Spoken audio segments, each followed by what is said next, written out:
My name is Mel Duncan, and I am one of the co-founders of Nonviolent Peace Force. There's actually 10 different methods that have been shown to work in a variety of different conflicts uh, that will protect the civilians and deter violence. I want to say that none of these methods work in every situation. And so the methods have to be applied based on a conflict analysis and an ongoing contextual analysis that we do with our partners on the ground.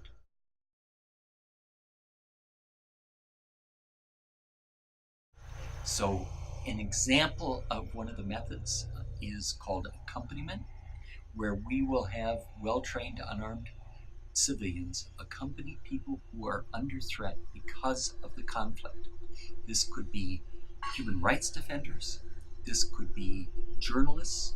In the case of South Sudan, it's accompanying women as they go out for firewood because they're routinely raped by either the government soldiers or the opposition soldiers. We find if we are with them, the soldiers look the other way. Another example is working with local communities on early warning and early response mechanisms, where every community, first of all, has their own approach to dealing with stability and protection. They're not a blank slate. And so it's up to us to work with them to find out what works and if anything needs enhancing. So, in the case of early warning and early response, communities know what are the factors that the indicators as to when trouble's coming. They may not have systematized it, but people know in their heads.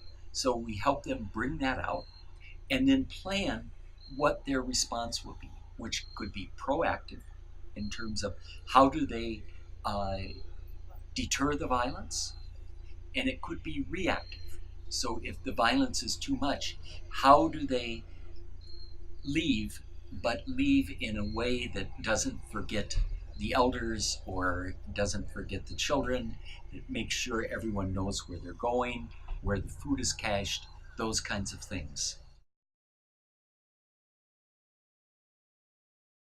We know it works.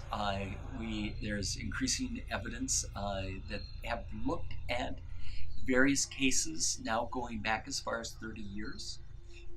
And there are now 39 non-governmental organizations who are doing this work in 21 countries. There's a number of reasons as to why it works. First of all, in almost every armed group, whether they be government or non-state, there is a hierarchy of decision making. And along that hierarchy, there are different vulnerability points. And it's up to us to know what those vulnerability points are. So, on the political level, it may mean maybe their image in the international community. How are they perceived at the UN? How are they perceived at the EU?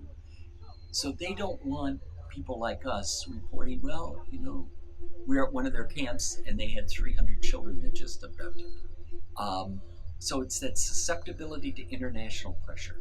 Going down the chain of command, it could be the concern about being brought into some kind of accountability tribunal sometime in the future.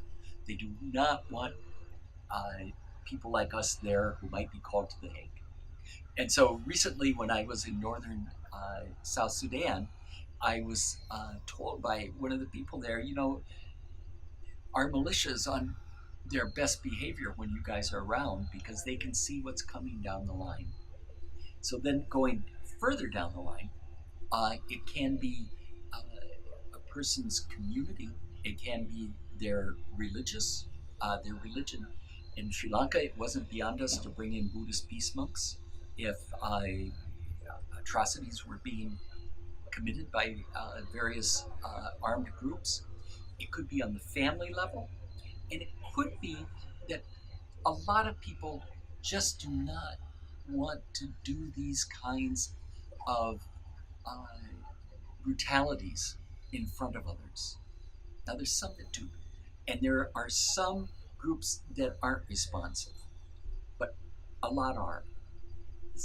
That's the deterrence side. There's also the encouragement side, where because we are nonpartisan, because we are totally nonviolent, we tend to attract that interest out of other people, to speak, as Lincoln said, to their better angels.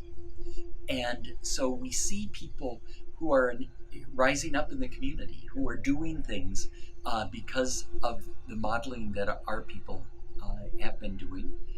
An example, were a group of mothers in Sri Lanka who became very involved at organizing against the abduction of children and played a major role in stopping that practice.